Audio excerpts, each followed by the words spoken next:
तो साथियों, आज एक ऐसा जानकारी आप लोग को देने वाला।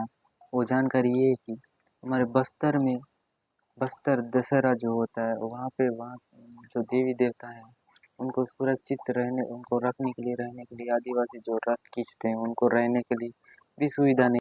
प्रेस विज्ञप्ति जारी की गई। तो क्या है प्रेस विज्ञप्ति, पूरी कहानी डिटेल्स बताऊंगा, तो बने रहिए हमारे अंतिम तक। नमस्कार, मैं वासु प्याम, आप देख रहे हैं वासु प्याम बीजापुर कोयतोर।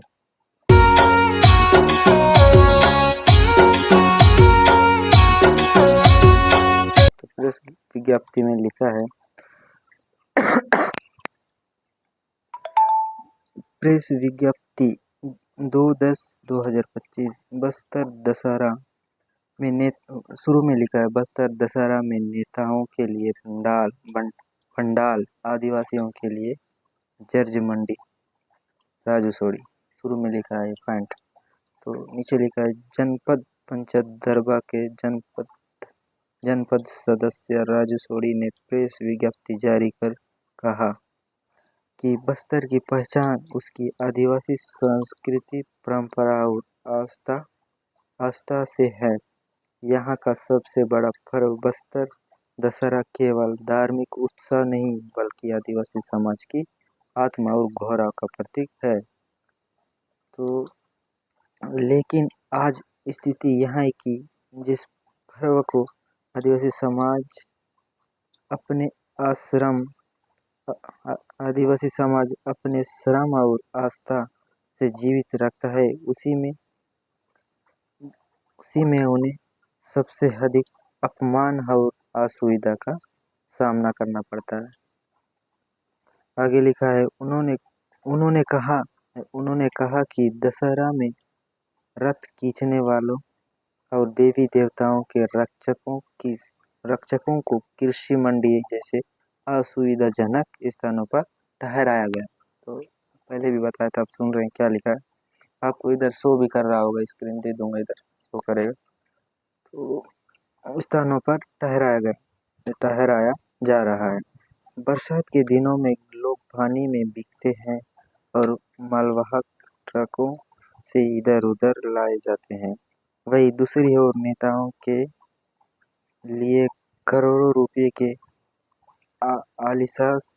आलिशान पंडाल बनाए जाते हैं और बाहर से आए मेहमानों को अंतर्राष्ट्रीय स्तर के होटल उपलब्ध कराए जाते हैं। लेकिन आदिवासियों के लिए कोई कुछ नहीं सोचता है। ऐसा सोचकर उन्होंने प्रेस विज्ञप्ति जारी किया है। सोडी ने सवाल उठाया कि जब हर साल बस्तर दशहरा के नाम पर लाखों करोड़ों रुपए सरकार, CSR और DMF फंड से खर्च किए जाते हैं, तो फिर यहाँ धनराशि कहाँ जा रही है?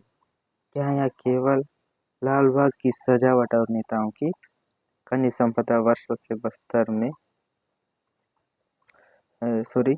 नेताओं की सुख सुविधा पर खर्च करने के लिए खनिज संपदा वर्षों से बस्तर ले जाई जा रही है, लेकिन उसी बस्तर के मूल आदिवासी समाज के लिए सम्मानजनक व्यवस्था तक उपलब्ध नहीं है। उन्होंने कहा कि जिन देवी देवताओं की आस्था पर दशहरा आधारित है, मतलब जो देवी देवताओं की आस्था पर जो बस्तर दशहरा आधारित है, उनके लिए भी सुरक्षित और गरिमामय स्थान उपलब्ध नहीं है, मतलब अच्छे रहने की सुविधा उपलब्ध नहीं है। ऐसा उन्होंने प्रेस विज्ञप्ति में लिखा है। कृषि मंडी में पानी गिर रहा है, लोग कहाँ सोएंगे, इसकी कोई व्यवस्था नहीं है और प्रशासन इस पर ध्यान नहीं दे रहा है।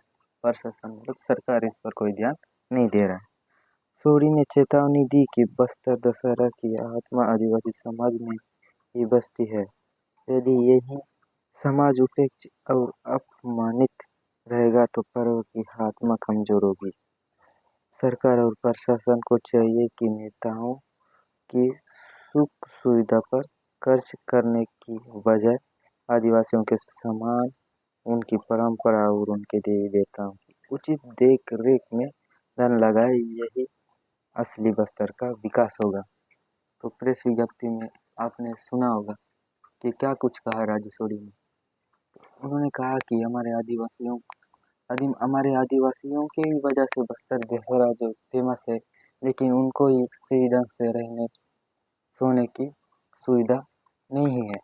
तो सरकार इस पर ध्यान बिल्कुल नहीं दे रही। बाहर से आए हुए नेताओं मेहमानों को बड़े बड़े होटलों में उनको रुकने रहने के लिए जगह दे रही है, लेकिन हमारे आदिवासियों को कोई पूछ नहीं रहा है। इस पर हमारे राजेश्वरी दादा ने बात की है, तो आपको लगे कि हाँ ये बात सही है, तो आप इस वीडियो को आगे शेयर कर सकते हैं। और आप आपके मन में क्या क्या विचार आया इस वीडियो को सुनकर पढ़कर, तो आप कमेंट में बताइए। और आपको लगे कि हम सही काम कर रहे हैं, तो आप सब्सक्राइब कर सकते हैं हमारे चैनल को। धन्यवाद।